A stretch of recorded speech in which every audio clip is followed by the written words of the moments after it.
You know that feeling maybe after a rough night's sleep or when the to-do list just feels endless, that sense of your brain not quite firing on all cylinders?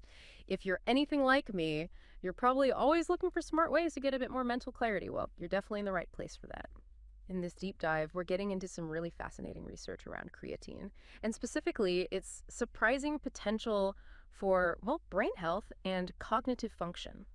For you, our listener, someone who wants to grasp things quickly but thoroughly, think of this as your shortcut to understanding this exciting area. Our mission today is pretty straightforward. Unpack the science behind creatine and the brain, sort of separate the hype from the real evidence, and give you some useful takeaways. Now, you probably know creatine for muscles, right? That's its main gig in the popular view. But get ready for a bit of an aha moment because we're exploring how it might be a game changer, well, from the neck up.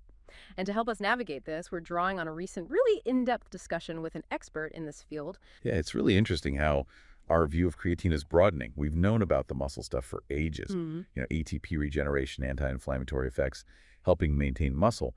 But the brain side of things, that's where the research is really taking off. I expect we'll see some major findings there in the next, say, 10 or 20 years. Okay, let's get into that. We know the liver makes creatine, but you highlighted something key. The brain also makes its own. Why is that so important? It's hugely significant, actually. The brain producing its own creatine really sets it apart.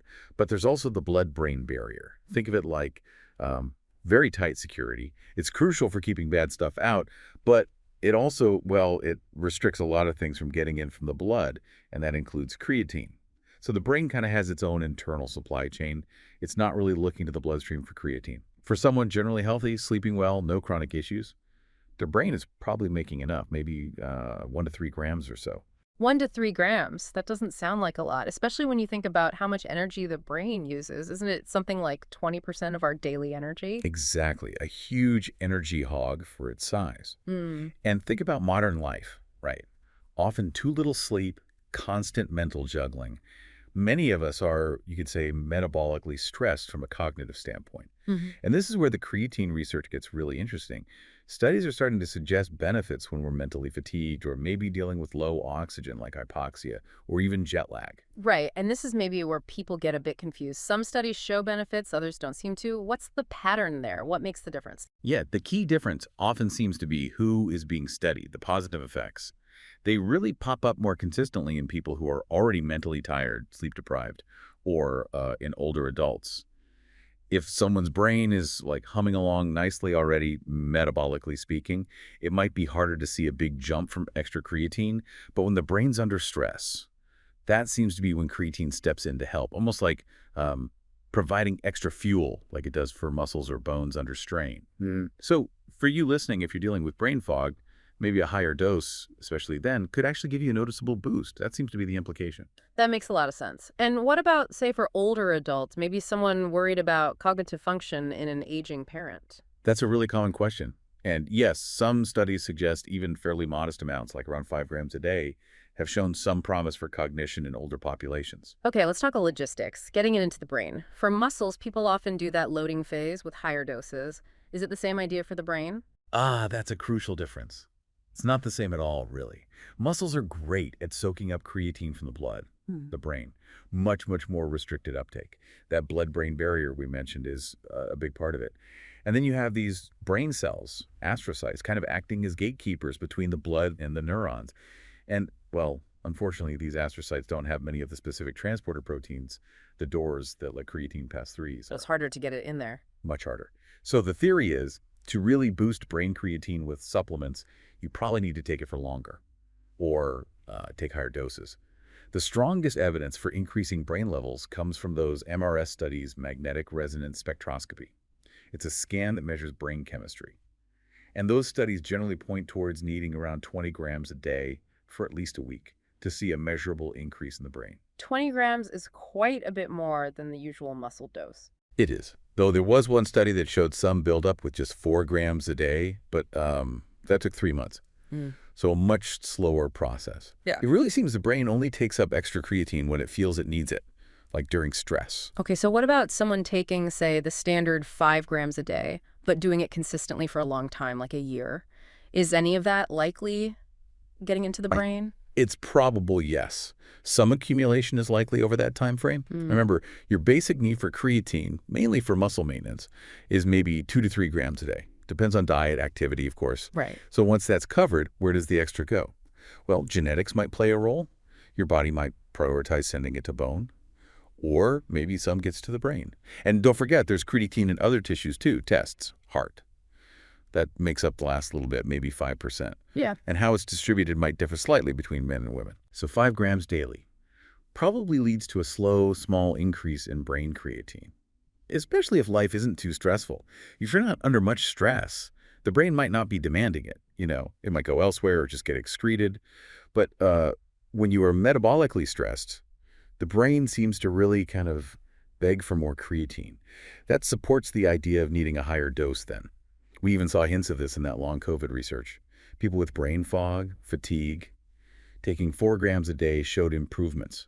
Suggests the brain needed that extra support for recovery. So that baseline 2-3 grams we make or get from food is mostly just keeping the muscles happy. And any brain benefit likely needs more than that. That's generally how we understand it now, yeah. Okay, got it.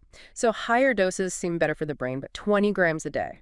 Some people might worry about side effects, like maybe feeling bloated or something. Is there evidence for a middle ground, maybe 10 grams? Yes, absolutely. That's a fair concern. There was a key German study that looked at exactly this. They used MRS scans again. They compared 2 grams, 4 grams, and 10 grams daily, and what they found was pretty interesting. The 10-gram dose basically doubled the percentage increase in brain creatine compared to the lower doses. They saw this across different brain regions, gray matter, white matter, the thalamus, all improved by roughly 10%. 10% is noticeable. It is. Now, caveats apply. It was a small study because MRS is expensive, so it wasn't statistically significant in the strictest sense. But those percentage changes, they're compelling. So looking at everything, 10 grams a day starts to look like a very viable dose, potentially good for muscle, bone, and maybe giving the brain a lift too. That sounds more approachable. What about your own strategy? How do you approach dosage with the brain in mind? Well, personally, my baseline is at least 10 grams every day. But if I'm hitting a period of significant metabolic stress, like serious lack of sleep or jet lag, actually, I flew in from Canada this morning, so I'm feeling it. Oh, In those cases, I'll bump it up to 20 grams. yeah. And I'll probably stick with that 20 grams for a day or two while I sort of restabilize. Then back down to 10 grams for my regular routine. And the extra if it's not used. Likely just excreted. Creatine's pretty cost-effective, so I figure the potential upside for cognition, maybe even some immune support or anti-inflammatory effects, it's worth it. You mentioned bumping it up during stress. So if someone knows they pulled an all-nighter and need to be sharp, could taking a bigger dose that morning give an immediate or near-immediate boost? That's a great question. And there's another German study, really elegant design, that gives us some clues.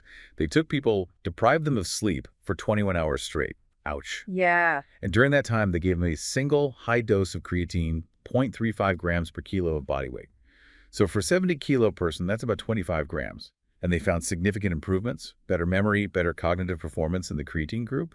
And they measured higher brain creatine levels too. Wow, so it got in and worked relatively quickly under stress. It suggests that yes, that high dose probably gets into your blood plasma fast, maybe peaks around 3 hours later, and the stressed brain just sucks it up readily. Okay. The tricky part, obviously, is predicting those stressful days, right? Right, you don't always know ahead of time. Exactly, which is why maybe a slightly higher daily dose, like that 10 grams, acts as a kind of insurance policy, a safety net. But for those times you do anticipate high demand, bad night's sleep before a big presentation, teaching multiple classes, maybe university students during exams, yeah, a short-term higher dose could be really beneficial. Makes sense for students during midterms or finals? Absolutely. I mean, I've been taking creatine for years now, mainly for muscle, then learning about bone, and now this brain aspect. Yeah. It's fascinating. I keep taking my dose, hoping for those extra brain benefits too.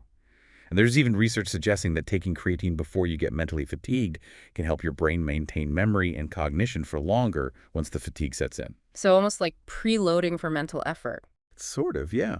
And if you look deeper, the potential mechanisms. Animal studies hint at things like reduced oxidative stress, better neuronal health overall, which down the line might have implications for things like Alzheimer's, dementia, neurodegenerative diseases. It's just a really dynamic field. I'm honestly so excited to see what we learn about brain creatine over the next, 20 or 30 years.